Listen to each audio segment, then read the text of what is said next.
Vamos para a nossa quinta aula do curso da NBR 17025, versão 2017. Então, o item 6.4 da norma fala de equipamentos. E ele diz assim, ó, o texto que está lá descrito na norma: o laboratório deve ter acesso aos equipamentos, incluindo, mas não se limitando, a instrumentos de medição, software, padrões de medição, materiais de referência, dados de referência, reagentes, consumíveis ou aparelhos auxiliares, que são requeridos para a correta realização das atividades do laboratório e que possam influenciar no resultado. Então, tem que estar disponível esse tipo de recurso para o laboratório. Quando a norma fala em acesso, eu até grifei aí, não necessariamente precisa ser da instituição ou precisa ser do laboratório. Esse acesso pode ser por meio, por exemplo, do aluguel do equipamento, tá? Então, nada impede de você ter um outro formato, digamos assim, que não seja como um ativo, tá? Esses equipamentos, né? Ele inclui aí, ó, também a parte de software, como eu falei antes, como eu li antes. Então, um aplicativo, um sistema que o laboratório utilize para registrar os dados, registrar os resultados, emitir o laudo, né, final da análise, tá? Padrões de medição. Aí, quando a gente está falando de calibração, né, quando a gente está no laboratório de calibração, que vai ter aqueles padrões que tem rastreabilidade, reconhecidos pela RBC, onde eles vão usar esses padrões para poder fazer a calibração para dos equipamentos dos seus clientes, tá? E dos equipamentos internos também, verificação, calibração, tá? Materiais de referência e dados de referência com histórico, como é que se diz? Com rastreabilidade, digamos assim. A gente está falando aqui, por exemplo, se eu tratar de dados de referência, seria de uma tabela, seria de um periódico que eu utilize para determinada atividade. Um documento classificatório, se for um laboratório, por exemplo, de fungos, onde você vai ter que identificar os fungos, então você vai precisar ter essas referências. Reagentes, né, que a gente já conhece, consumível, que eu posso até dizer que posso chamar de eletrodo, como consumível também, tá? Que tem um tempo de vida, né? Aparelhos auxiliares, garras, seja lá o que for. Tudo isso é incluso e é reconhecido como equipamento do laboratório. Tudo aquilo que da sua utilização acarrete no resultado correto do equipamento, tá? Esse item 6.4, ele é bem amplo e basicamente a gente só vai tratar dele aqui hoje, porque além de tratar dos equipamentos, ele vai falar de calibração de equipamentos, ele vai colocar outras considerações a respeito do que é equipamento para a norma, tá? A gente vai inclusive quebrar um paradigma aí quando que tange a isso, porque a gente fica achando que é só instrumento de medição e não é, tá? Equipamento, esse conceito ele vai além, tá?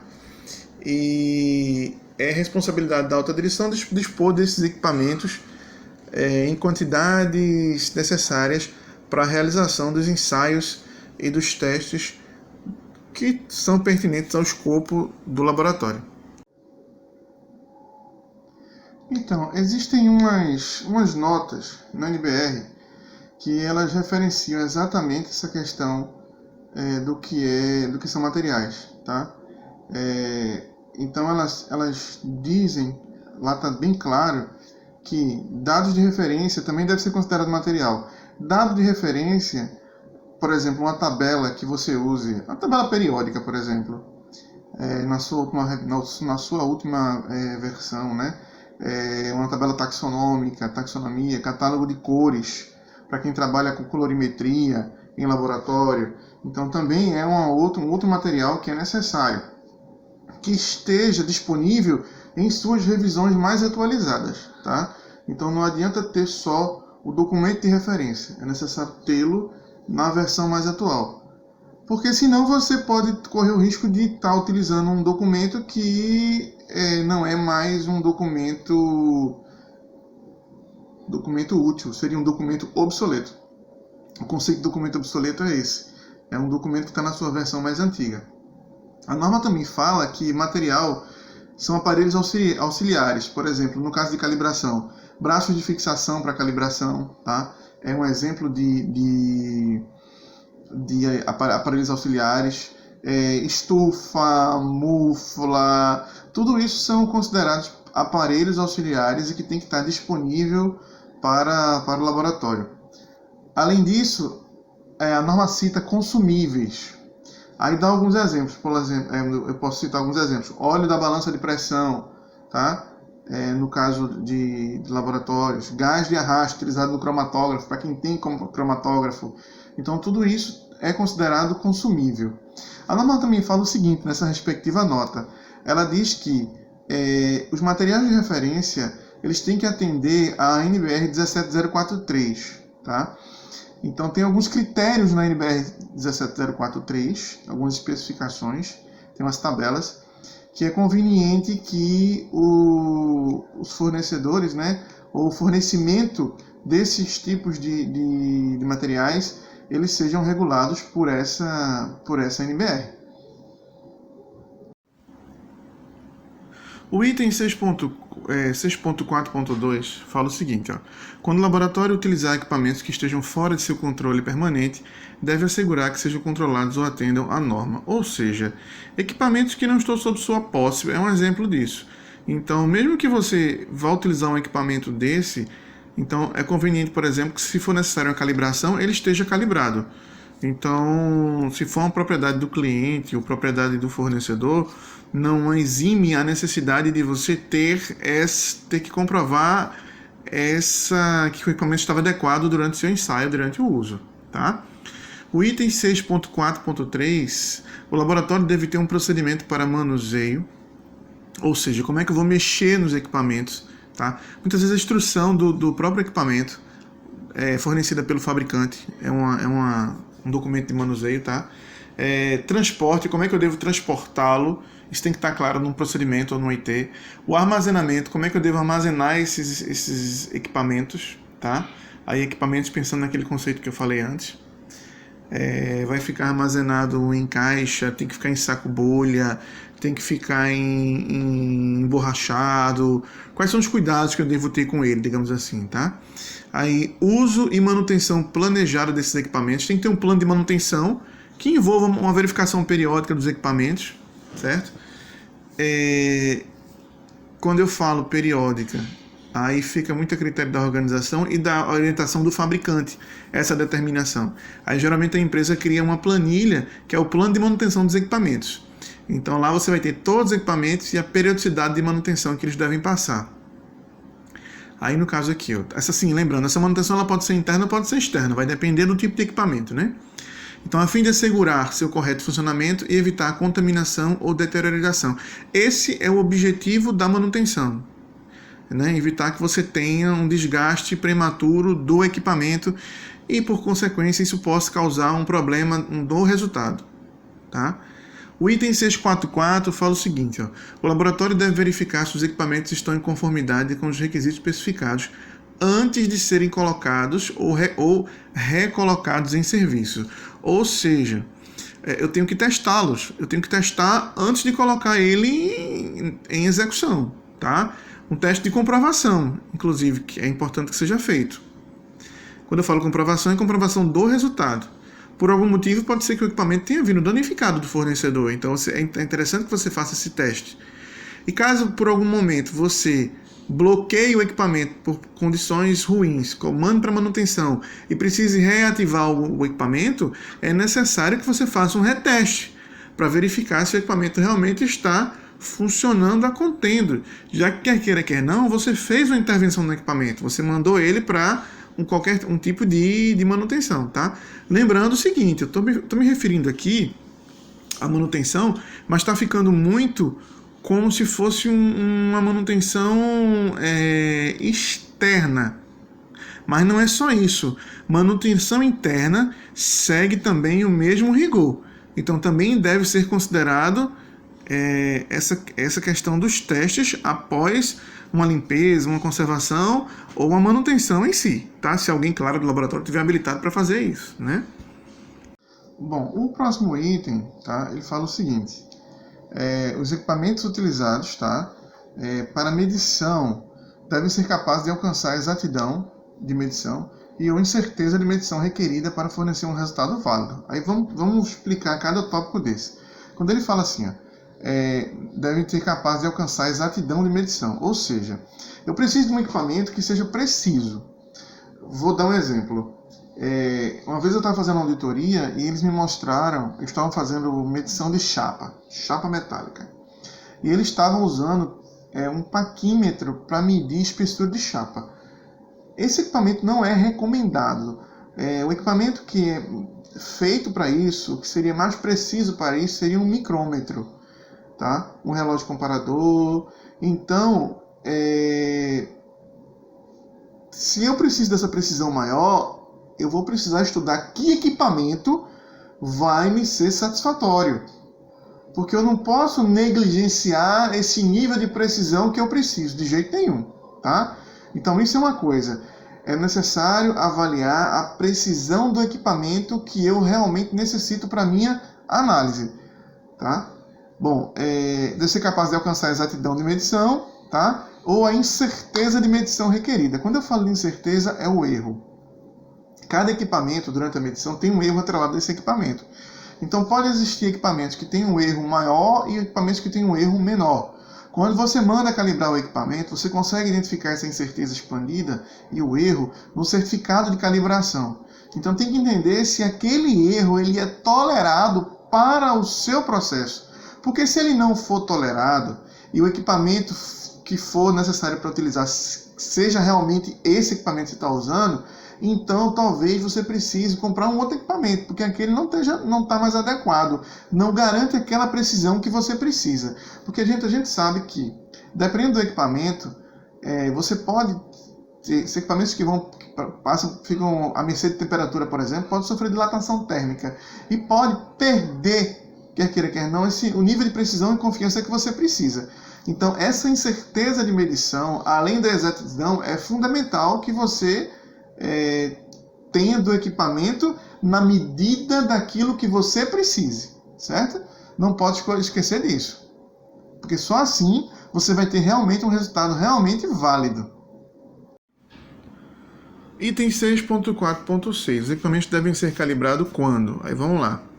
A exatidão da medição ou a incerteza afetar o resultado. Então, se a necessidade de precisão, tá, dessa exatidão, isso pode impactar no resultado final. Vamos para a prática. Dependendo da quantidade de casas decimais que você precisa dessa precisão, tá, você vai precisar calibrar o equipamento. Porque a incerteza que vai ser dada da calibração pode ser justamente nessas casas decimais que você precisa da precisão. Então, é conveniente, é necessário que você faça a calibração quando a falta de exatidão ou um excesso de incerteza pode causar uma falha no resultado, tá? Outro momento, visando a garantia da rastreabilidade metrológica. Se de alguma forma, alguma norma, alguma exigência de cliente, alguma exigência legal requer que você identifique todas as nuances daquele resultado, tipo, que equipamento foi utilizado, que analista analisou, então, é necessário que você garanta aquela rastreabilidade, automaticamente, tá? Automaticamente, fica requerido a calibração para o equipamento. Terceiro caso, quando utilizado para medição direta de um mensurando, ou seja, você vai usar ali o equipamento para obter o último dado. Você vai fazer uma titulação que vai sair o resultado final. Então, se é assim, então, no caso, a bureta ela tem que ser calibrada, tá? Para garantir esse resultado.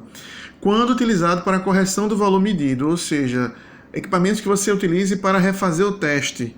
Então, eles também vão ter que ser calibrados. O equipamento também é utilizado para fazer uma verificação pós-teste, tá? Para uma comprovação. Também vai ser requerido a calibração.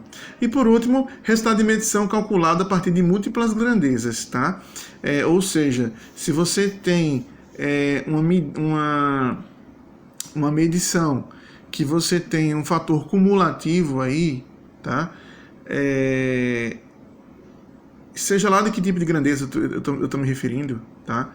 Peso, aí o laboratório de calibração sabe bem o que eu estou querendo dizer agora, peso, dimensão, seja lá o que for, aí vai ser requerido que exista que o equipamento seja calibrado, tá? Então são essas condicionantes: exatidão da medição, incerteza fetal resultado, visando a garantia da rastreabilidade metrológica, quando utilizado para medição direta de um mensurando, quando utilizado para correção do valor medido e resultado de medição calculado a partir de múltiplas grandezas. Então, basicamente, essas são as nuances que vai levar à necessidade de calibração do equipamento. Bom, o 6.4.7 fala o seguinte: o laboratório deve estabelecer um programa de calibração.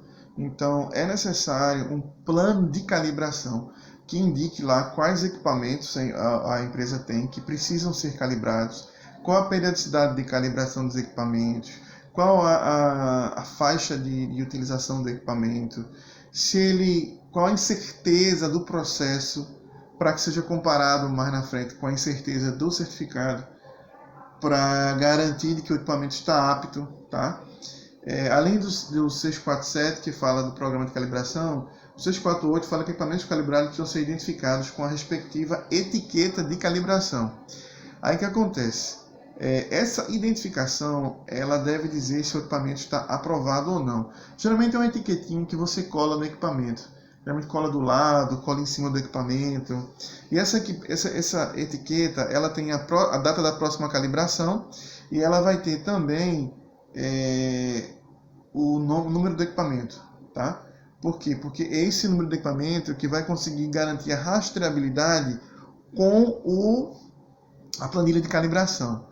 Então, basicamente, o conjunto é planilha de calibração, identificação do equipamento que garante que ele está calibrado, mas também o próprio certificado de calibração. Então, esse conjunto, ele determina que o equipamento está apto para o uso.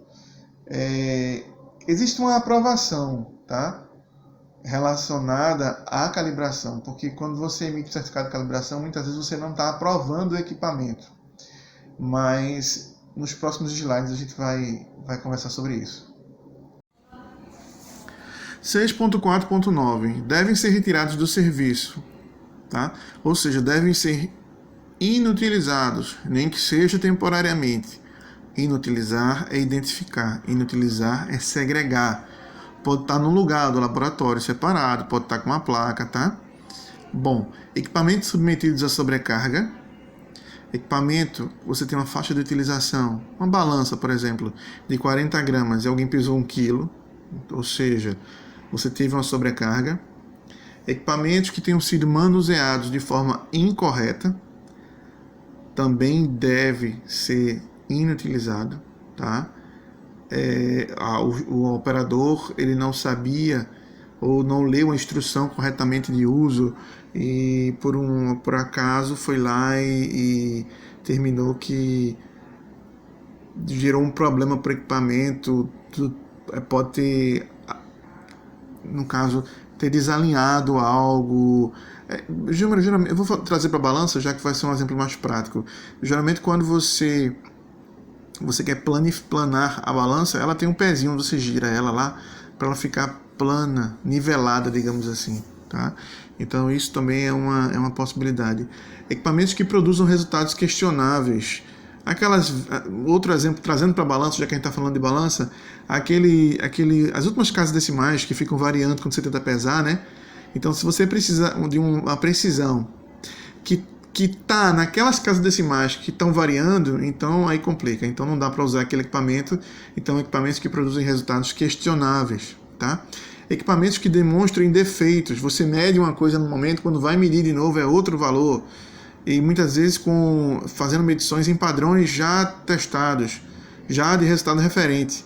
Então assim, esses equipamentos também devem ser retirados do serviço. Equipamentos que estejam fora dos requisitos especificados, tá? Especificados no checklist.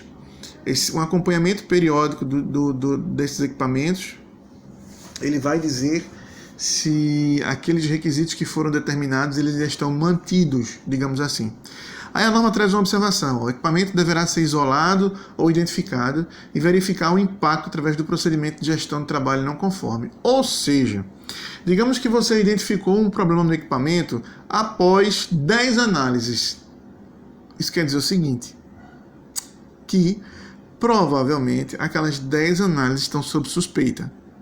Então, você vai ter que fazer uma averiguação, pode até fazer um reteste. Porque tem gente, tem momentos, inclusive, pessoal, que você só vai identificar isso já na hora de um resultado não conforme. Você percebe que o resultado foi não conforme justamente porque o equipamento apresentou problemas. E verificar o erro da análise aponta o equipamento. Vocês estão entendendo? É do final para o começo. Então, segundo o procedimento de gestão do trabalho não conforme, que deve existir na organização, você vai ter que fazer meio que um recall aí com esses resultados, né? Se já tiver repassado algum para o cliente, vai ter que, sei lá, se tiver um shelf life aí de amostra, coletar mais uma amostra e refazer o teste para ter certeza de que aquele resultado é confiável, tá? Então, recapitulando, identificou que o equipamento está não conforme, aciona o procedimento de gestão de trabalho não conforme para evitar que haja um resultado questionável por parte do cliente.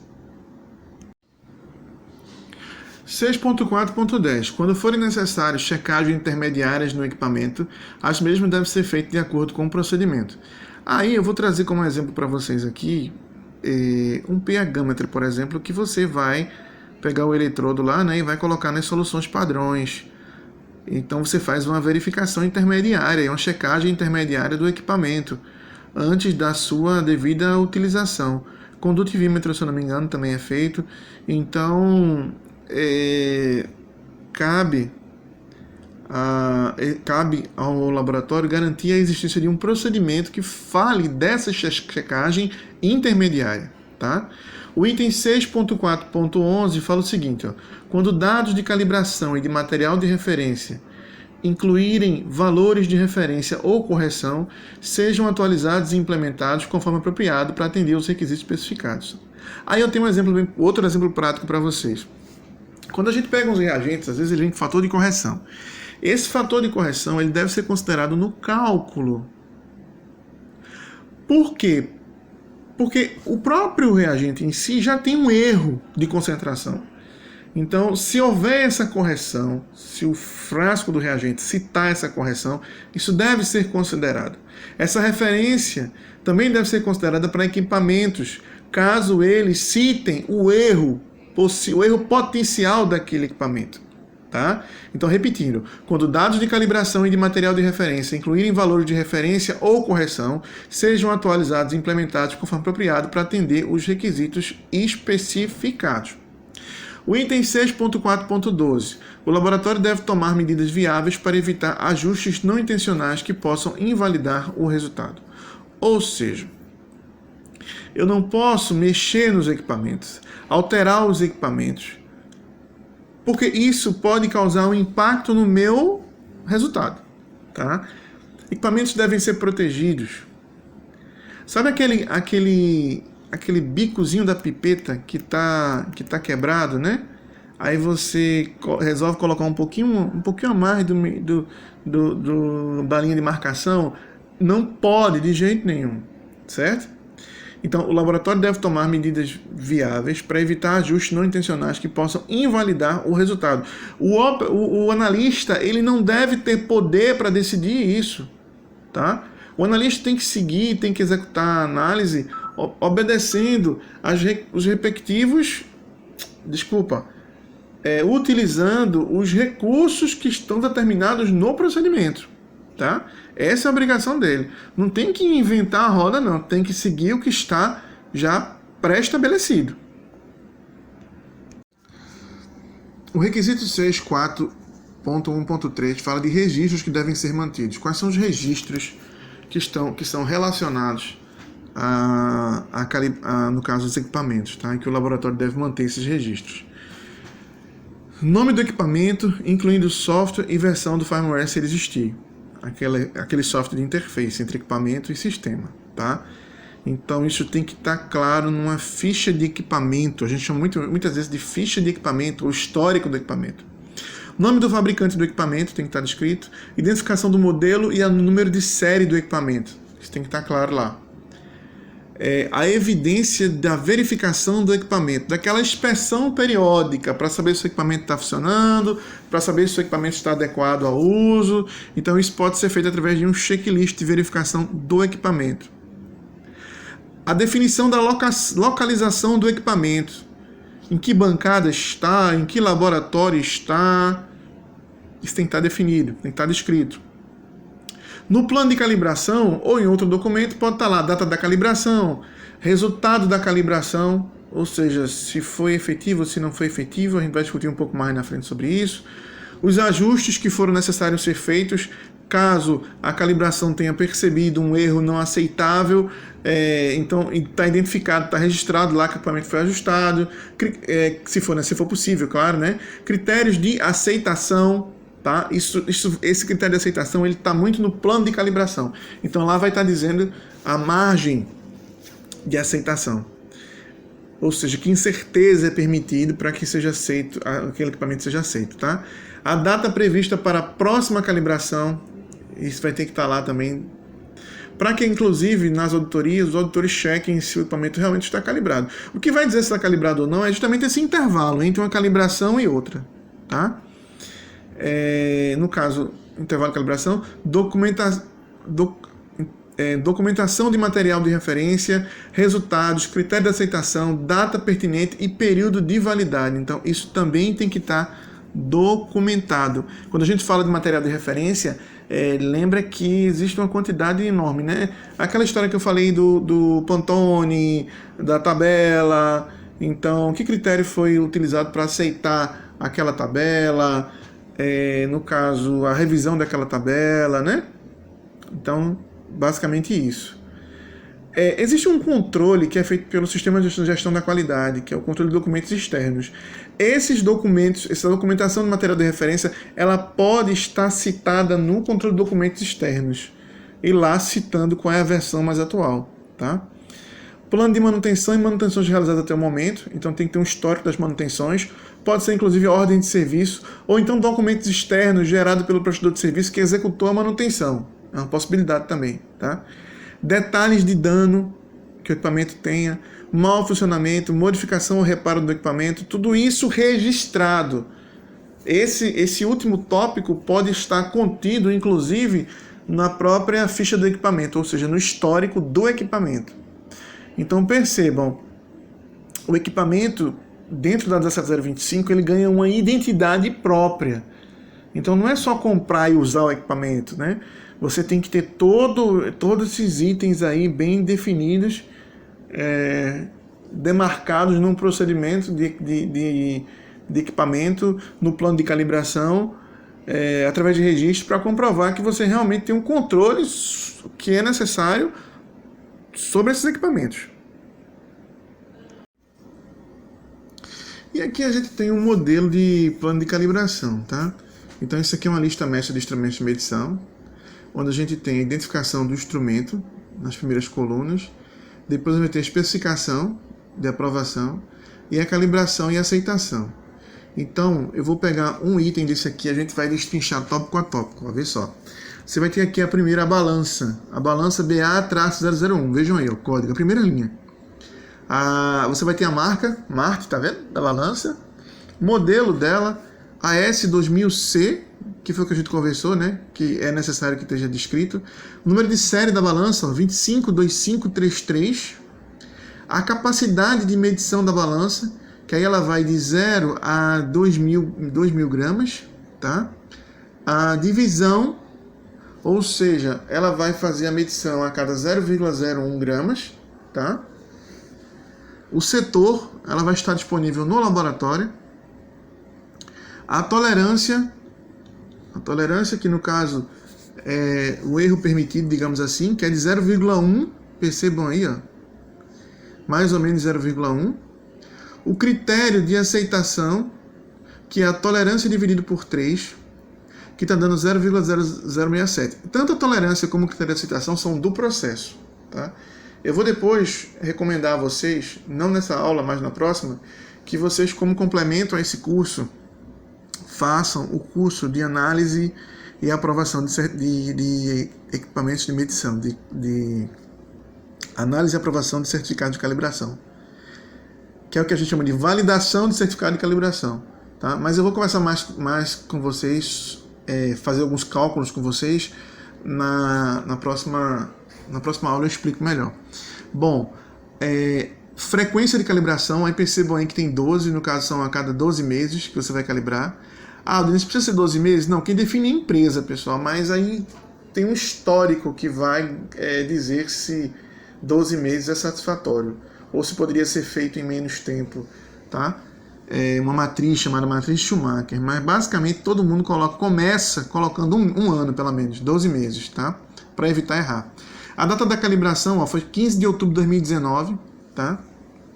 O certificado de calibração 2019/2019, o número de certificado.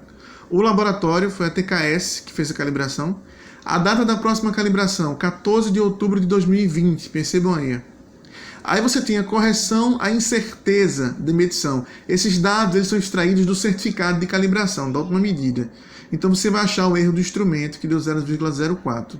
Se o erro do instrumento ele for inferior ao critério de aceitação do equipamento, o equipamento está aprovado. Então percebam que o critério de aceitação foi 0,067 e o erro do instrumento foi 0,04. Então, sendo assim, o equipamento está aprovado. Esse monte de número, esse monte de cálculo pode parecer estranho agora, mas não se preocupem. Quando vocês fizerem esse módulo de validação de certificado de calibração, a gente vai detalhar item a item e vai ficar mais fácil vocês entenderem como é que é feito esse cálculo aí de aprovação do instrumento, ok? Bom, assim a gente conclui nossa quinta aula do curso da NBR 17025, tá? Com essa parte de equipamentos, e espero vê-los na próxima aula, na sexta aula, que amanhã estará disponível para vocês. Até mais!